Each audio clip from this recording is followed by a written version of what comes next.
สุดใจในจังหวะนี้งานนี้มาจุดยำบางทีแต่งานนี้ยำในอย่างปีโฮมเบอร์ปีบอกจุดยำแต่เธอเตะตรงแต่นั้นวิวคณิตอยู่มวยนั้นเทวินเซียให้นั้นสตอร์เด็กฟ้าในตรงละครตัวเล็กมันปีได้ยำแต่บางให้ในจังหวะนี้ปีโคตรว่ายำแต่บางให้ในจังหวะนี้องปีรีซาลเอ็กซ์เพคชั่นมันคือพวกรีซาลexpectation របស់យើងគឺមាន interface បែបនេះគឺយើងអាចចូលឈ្មោះ user អាយុហើយនឹង processor បន្ទាប់ពីយើងបញ្ចូលហើយយើង click on button add user វានឹងបង្ហាញ data user នឹងបំពេញបែបនេះហើយយើង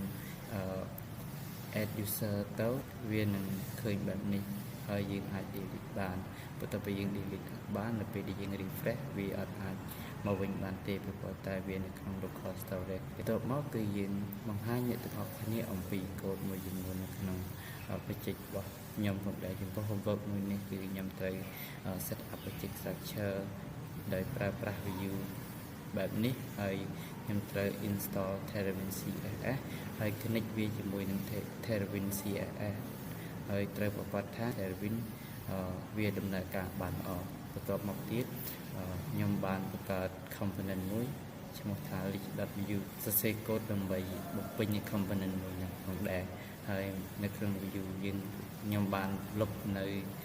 កូដដែលទទួលបានពីការ install ហើយ add នៅកូដមួយចំនួនដែលខ្ញុំបានសរសេរហើយចំពោះកូដទាំងអស់មានដូចជាដំបូងគឺ template នៅក្នុង template វាមាន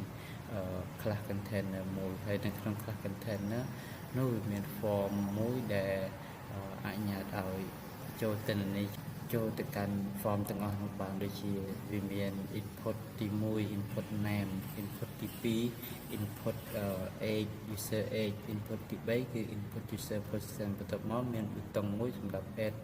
user ទាំងអស់ហ្នឹងព័ត៌មានរបស់ user ទាំងអស់ហ្នឹងចូលទៅកាន់ local storage ផងដែរនៅក្នុងនេះគឺយើងមានកូដ class container នៅខាងក្រោមមួយទៀតគឺប្រើប្រាស់សម្រាប់ loop ដើម្បី store user data ជាកាតផងដែរហើយបន្តមកទៀតនៅក្នុង script យើងដាក់ set up ហើយយើង import component ដែលយើងបានបង្កើតនៅក្នុង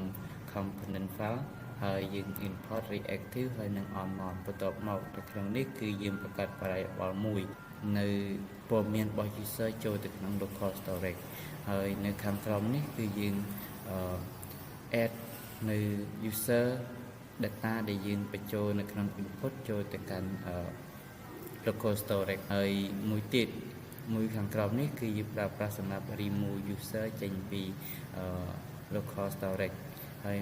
មួយខាងក្រោមនេះគឺយើងប្រើប្រាស់វាដើម្បី save user data នៅក្នុង local storage ហើយនេះគឺបន្តមកទៀតគឺ ornament list.view component list.view គឺជាកន្លែងដែលយើងបង្ហាញ username user age ហើយនិង user position នៅក្នុងកាតផងដែរហើយ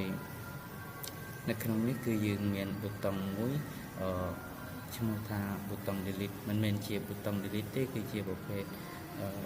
icon ដែលយើងឃើញបន្ទាប់ពីយើង add ទៅគឺយើងឃើញ icon នេះគឺសម្រាប់លុប user នេះហើយបន្ទាប់មកទៀតនៅក្នុង script គឺយើងមាន function មួយ define prop ដែលយើងប្រើប្រាស់សម្រាប់ទាញយកទិន្នន័យចេញពីមេមកកាន់កូនហើយមាន init គឺជាកន្លែងដែលយើងបញ្ចេញទិន្នន័យពីកាន់ data ពីកូនហើយទៅដល់ទៅកាន់មេវិញហើយចំពោះការ remove function ឬក៏កូដមួយចំនួនគឺត្រូវបានអស់បន្ទាប់មកទៀតខ្ញុំបង្ហាញអ្នកនេះអំពី result ទៅ result យើង y command npm run deal ហើយយើង enter ចូលកាន់នេះមួយនេះវានាំយើងទៅកាន់ browser ដែលអនុញ្ញាតឲ្យយើងនេះតេស្តនៅអ្វីយើងបានធ្វើនៅក្នុងកូដ project របស់យើងបានហើយយើងអាច add user ចូលយើង add ទៀតយើងឃើញ user បែបនេះបន្ទាប់មកយើង delete and then យើង restart វាមកវាអត់មកវិញទេដោយសារតែវា store ក្នុង local storage យើង add វាម្ដងទៀតគឺយើងឃើញបែបនេះយើងលុបបន្ទាប់មកយើង restore សម្រាប់វីដេអូមួយនេះគឺត្រូវបានបញ្ចប់ហើយអរគុណអ្នកទាំងអស់គ្នាក្នុងការចំណាយពេលវេលាក្នុងការមើលវីដេអូរបស់ពួកខ្ញុំអរគុណ